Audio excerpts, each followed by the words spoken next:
Good day sa inyo mga ko. Ngayong araw is mag-install tayo ng Samco Hose for Sniper 155 mga ko. Mapalit tayo ng radiator hose sa ating sniper. So dito is i-drain muna natin yung coolant mga kol kasi nga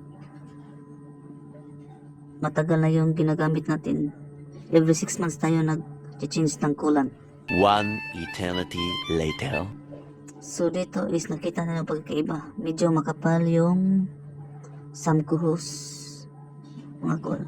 Goods to for daily drive.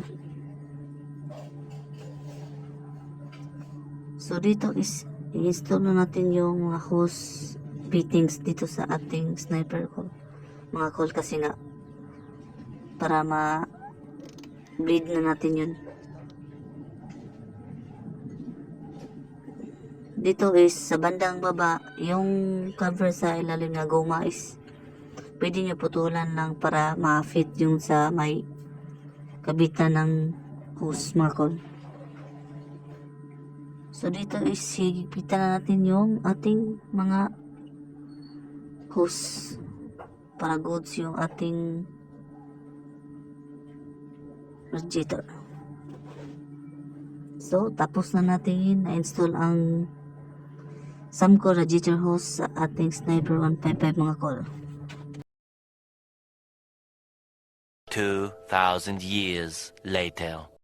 So dito is gamit natin is piston coolant at lalagyan muna natin yung reserve coolant sa ilalim mga kol.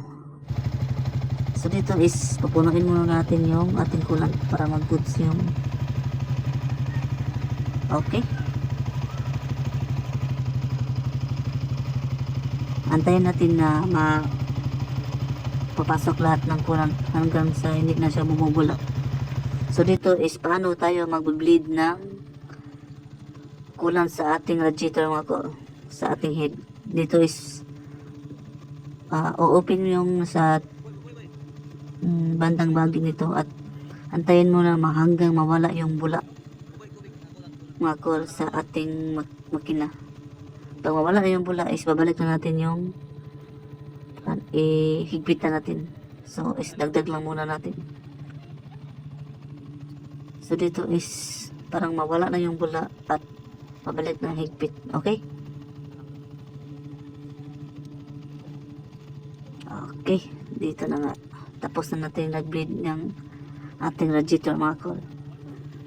So done na natin yung installing ng radiator hose at pag-bleed. So don't forget to subscribe our channel mga kol sa YouTube at sa Facebook.